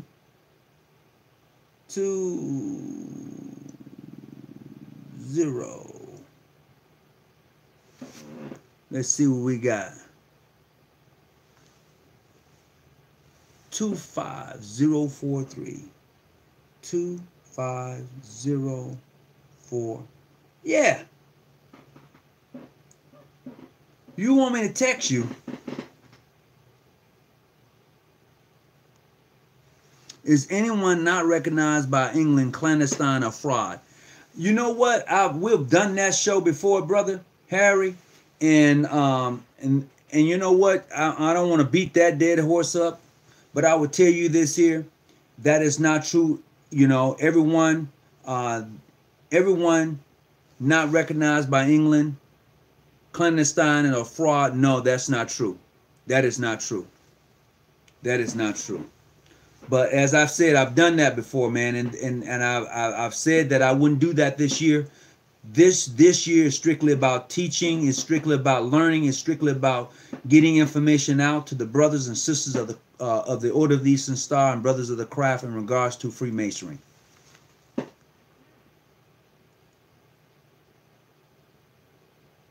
Oh, okay. A little bit about the ancient customs. Oh, okay. So he wants me to talk about the ancient customs. Okay, so in the ancient customs of Masonry, period, the ancient customs, seriously, it says this here, is that it teaches about I'm going to mess that word up. Let me think. I want to make sure I say it right. So the ancient customs of Freemasonry teaches upon astrology. It teaches upon the sciences of Freemasonry versus what we get today. When you're studying the fellowcraft degree, that's where the essence of Freemasonry is at. That is truly the ancient customs. Because in that fellowcraft degree, when you get real deep into it, it breaks everything down.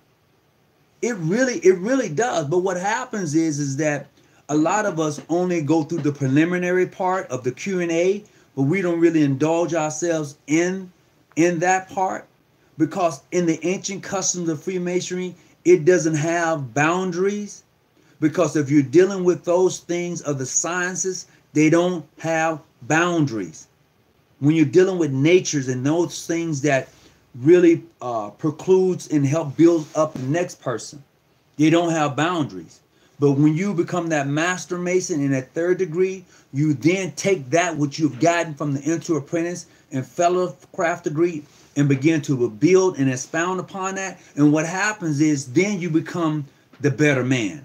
Because now you're not limited just in the mere fact of what you thought you knew. Because you have taken the enter apprentice as it is, and you begin to occupy your mind with the useful knowledge. And then when you get into that fellowcraft degree, where you then take that useful knowledge and begin to apply it in the construct of Freemasonry, in geometry and arithmetic and grammar and all of that. So when you become that master mason, you're going to be to apply all that which you have gathered in your journey. In your journey, you're going to take all of that and apply it to your life. And when you do that, Masonry has no boundaries. And the ancient customs of Freemasonry has no boundaries. We put boundaries on them because of our various jurisdictions. That is the teachings of the ancient customs, along with brotherly love, relief, and truth, the fatherhood of God, the brotherhood of man. Truly, that is the principle for which Masonry is bound upon. That's the bond that we should have, not of anything else. But when you take that from other jurisdictions, whomever it may be, they take those things and says, because you are not part of us, because your lineage don't come from us, or your lineage is not here, then you are not recognized. That's a bunch of crock. That's truth. When you begin to read for yourself, you will find that out for yourself. That's just like me telling you, you're not a man. I don't pay your bills for your house, your water bill, your gas bill, but I'm telling you, you're not a man. What? How much sense does that make? And that is what happens in this thing we call Freemasonry, because of jurisdictional things, because of things that happened over 100 and some years ago that none of us have no control over. This is why we need bold, young Freemasons that come into this organization that is willing to flip it upside down and really get into the teachings of Freemasonry instead of this back and forth. When we have boldness like that, it'll change Freemasonry. Because when people are bold, they're not afraid. And what happens is, when you stand up, the first thing the Worshipful Master want to do is hit the gavel and set you down, and we're going to bring you up on charge. We're going to do this, and that's because they are afraid. Most people are afraid of change. Change is going to come. I remember once upon a time I had nothing but black hair. Change is going to come, whether I'm here or not. It's going to come, and that's what we need. We need young, bold sisters and brothers who come into this organization who's willing to change it. I did not say change the landmarks. I didn't say change the fundamental concept. I said change what is being taught. Because a lot of the things that are being taught in Freemasonry is not Freemasonry. Shit, I've gone, man. You had me on one with that one, brother.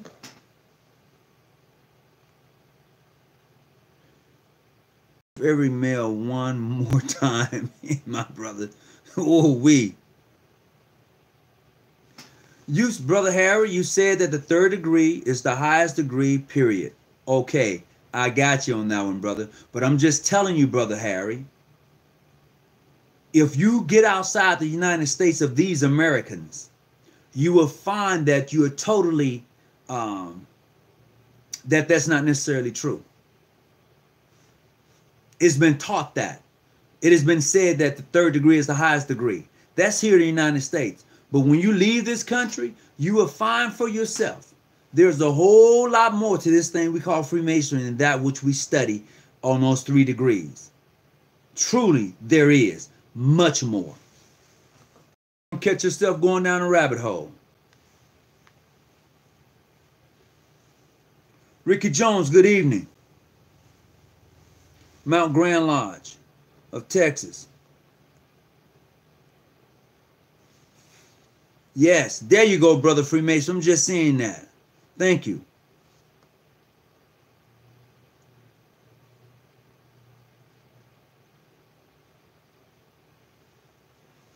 Oh, yeah. Big shout out to Brother Freemason Unlocked. He has a nice YouTube channel. Go by and check his channel out, man. I mean, he be laying down some stuff. He's a very calm talker. I get pretty excited and I get caught up, but he's definitely a calm talker, calmer than I am. And so go by and check his videos and YouTube channel. It's called Freemasonry Unlocked. It's different than what I do here. And so, go by and check him out. And I want to thank him for coming on this channel and definitely shedding some light.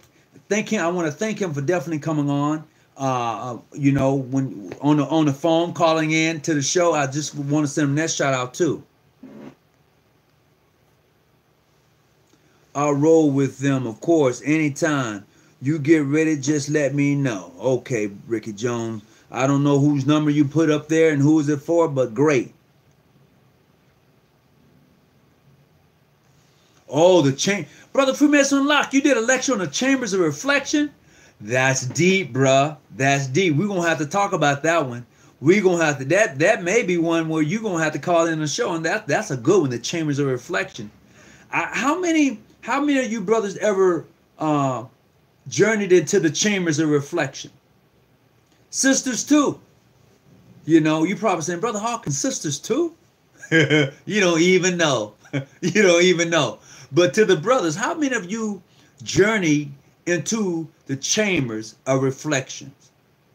You know, that's an interesting chamber. You know, really it is.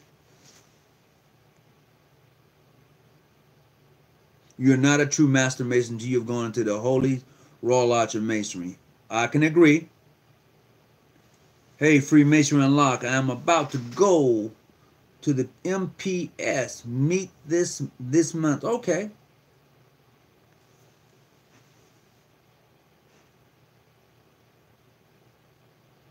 Okay, my number again, Brother Goff. That number is going to be 619-286-0642. You can call me at this number tonight. When I get off the show, you can hit me up at that number. That number is 619-286-0642. It's about 15 minutes after 9, a quarter after 9 on the West Coast. And I know it's late on the East Coast, and I know some of you got to get up in the morning. So I'm not going to be holding you any longer. This has really been a great show. What degree is that chamber? A reflection. Brother Shaheed, there is no Brother Shaheed, the chambers of reflection doesn't have a degree, sir. Brother Shaheed, you need to call me. You got my personal phone number. Brother Shaheed, you need to call me, bruh. As a matter of fact, when I get off talking to the other brother, you can call me on my personal number. Text me and let me know. The chambers of reflection doesn't have a degree. However, as a Mason coming into this fraternal order, everyone should have stopped by the chamber of reflection. Every Mason who comes into this fraternal order should by the chambers of reflection. You should. If you haven't, I'll be happy to break that down to you. I would. But every Mason should stop by the chambers of reflection.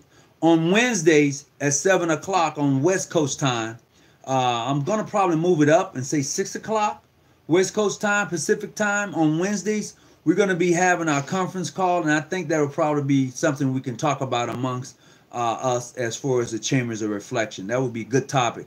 You know, I know that Freemason Unlocked did a show on it, but we probably can go a little bit deeper.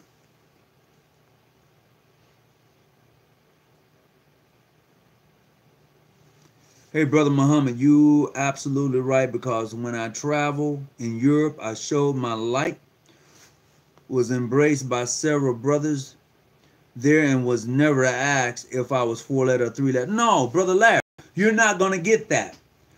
The 4-letter, 3-letter thing, that's a United States of these Americas thing. That's when you travel as a Masons outside of these borders, it's different. Don't be fooled. Don't let nobody lie to you. It's different. In some countries, you better not have any Masonic jewelry on. And you talking about you a Freemason. Oh, that's real. That is so real. You don't want to do that to yourself. Don't do that. Don't, please. If you go traveling outside of this country and you know you're going somewhere where maybe some issues with you being a Mason, please don't do that to yourself. Don't go to Iran or Iraq. Over there, you talking about you a Mason and you got on some jewelry. Don't do that to yourself. No, people don't play. Trust me. In the Continental Masonry, many lodges here in America, it's part of the EA ritual. But in most American jurisdictions, you have to go through the York Rite and Knights of Templars. Told you, Jones. I had to go back a little, but I got the number, and I definitely will be calling. Okay, yeah, give me a call, brother. Give me a call. All right. See, Brother Shahid just posted down there. Saudi Arabia has a Freemasonry ban. Brothers, in some of these countries you go to, I would tell you, take off your Masonic wear and put it in a suitcase or somewhere. Do that. Because they don't play. They don't play. See, here in this country, you can wear all your Masonic regalia. It's a great thing, you know, blah, blah. But when you leave outside the country, Freemasonry is at its best. It truly is. There are some countries, even though may have a ban on Freemasonry, there are Masons there. And they take it very, very serious. I mean, you walking around talking about you guys are, no, that ain't happening. So don't do that to yourself.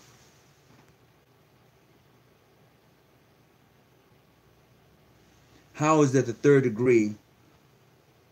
Yeah. Okay, so Brother Harry, in America, we practice a system of Freemasonry that deals with inner apprentice, fellow craft, and master mason here in America. Okay? When you leave the borders of America, you will find that the system, there are other systems of Freemasonry besides the one that you practice. And you will find within that system, there are degrees that other Masons may have that they could have higher than the third degree. That's just a fact. That's just what it is. And when you do that, then you will begin to understand that what you may have learned here in this system of Freemasonry, it partially applies to that which they learn. Because they may go totally esoteric on you.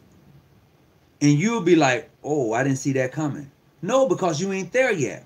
So I'm just saying, just be careful of just considering that the third degree is the highest degree. And that's what we've been taught. That's what I was told. But as I matured and as I've traveled, as I've seen for myself, that's not necessarily true. Even though we have the appending bodies of the Scottish Rite and York Rite, you know, that's great. But outside the, you know, and over in England, they don't even have a Scottish Rite as far as I know of. Now, somebody can correct me if I'm wrong, but they don't even deal with the Scottish Rite or York Rite there. They don't deal with the appending bodies as we do here in the United States. That's why I say it's the system, you know, and everybody's system is not going to be identical to your own. That's why I can't go around talking about other people's jurisdiction, because they have their own system. And if their system don't match up with mine, then it doesn't match up with mine. But who gave me the right to say that they was wrong because their system don't match up with mine? As a matter of fact, I may be able to learn something from their system. And the very system that we talk about is a system that was stolen, then flipped. That's truth. The system that we talk about in Freemasonry was a stolen system, flipped and given back to you. That's truth. And you can look that up for yourself.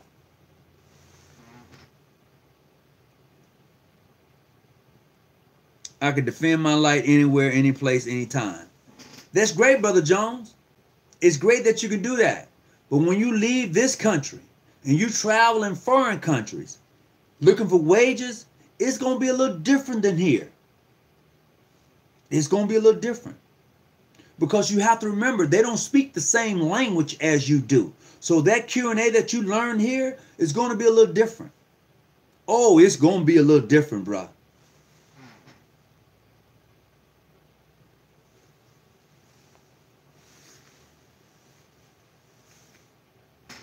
He says, yeah, you can say that. But if you go to another country where Freemasonry is illegal, you will be put in jail or worse, being charged with plotting on the government. You're right. So, Harry, you asked me that question, or you just putting that out there because in this group, We try to be cautious about what we ask and what we say. So for you to ask that question, are you willing to be tried, never denied, and really be tried again? It all depends on where I'm at. For me, it all depends on where I'm at, because we all should be cautious at all times. Because even in this group, everybody that comes in this group are not Masons. Everybody tuning in this page is not Masons. You know, so in the process of not being Masons, we have to be cautious. So, you know, and be prepared, period.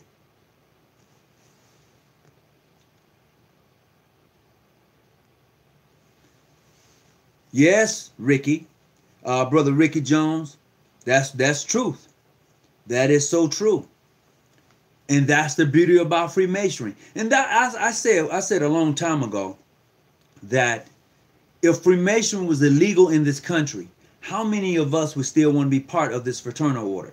Because it truly would be a secret fraternity. It would truly be that. If a Mason was illegal in this country, it would have to be truly defined as a secret fraternity, bar none.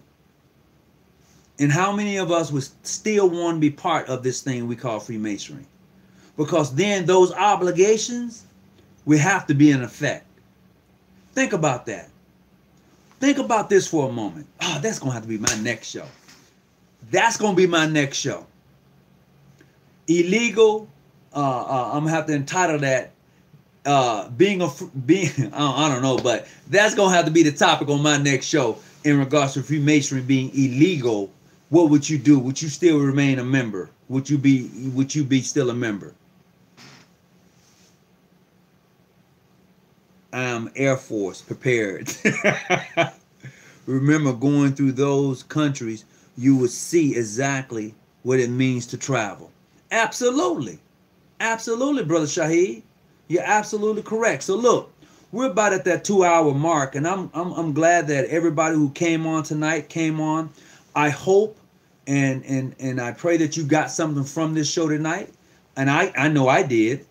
And I'm definitely looking forward to the next one. As always, please, whatever you do, stay out the bushes and keep your light on. And let's remember all of our brothers and sisters of the craft in our prayer as we close our eyes and sleep tonight. Because trust me, there are some of us tonight who are part of the craft, who are part of the Eastern Star, are in shelters, they are in homeless places.